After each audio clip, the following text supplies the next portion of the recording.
कहानी वो है जो हमने बचपन में सुनी थी। हनुमान जी ने सूरज को फल समझकर निगल लिया।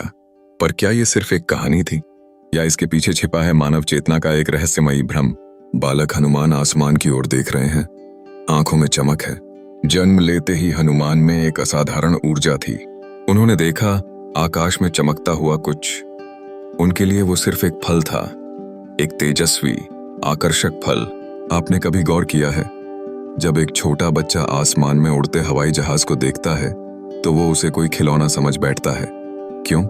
क्योंकि उसका मस्तिष्क अभी उस स्तर तक विकसित नहीं हुआ होता कि वो दूरी, आकार और प्रकाश की तीव्रता का सही अनुमान लगा सके।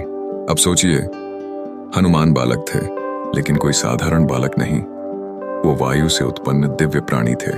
उनका मस्तिष्क और चेतना अलग स्तर की थी।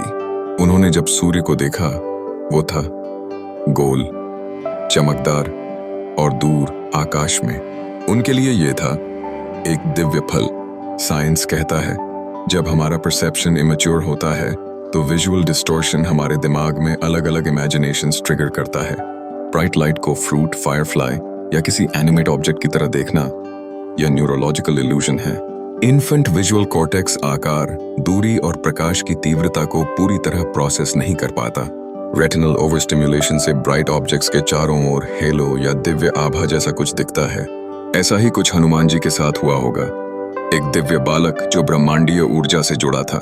लेकिन इस घटना को सिर्फ न्यूरोलॉजिकल भ्रम कह देना भी अधूरा होगा, क्योंकि हम बात कर रहे हैं हनुमान की, जो चेतना और ऊर्जा का अद्वितीय संगम थे। कई विद्वान इसे मानते हैं एस्ट्रल प्रोजेक्शन, यानी आत्मा द्वारा शरीर से बाहर निकलकर चेतन यात्रा करना। विज्ञान में इसे कहते हैं नॉन फिजिकल कॉन्शियसनेस ट्रैवल, एक ऐसी स्थिति जहां आत्मा ऊर्जा के रूप में किसी अन्य आयाम में यात्रा करती है। हनुमान का सूर्य की ओर जाना केवल एक उड़ान नहीं, बल्कि एक दिव्य ऊर्जा का ब्रह्मांड के सबसे शक्तिशाली ऊर्जा स्रोत से जुड़ना था। उनकी उड़ान सिर्फ भौतिक नहीं थी, वो चेतना की एक छलांग थी।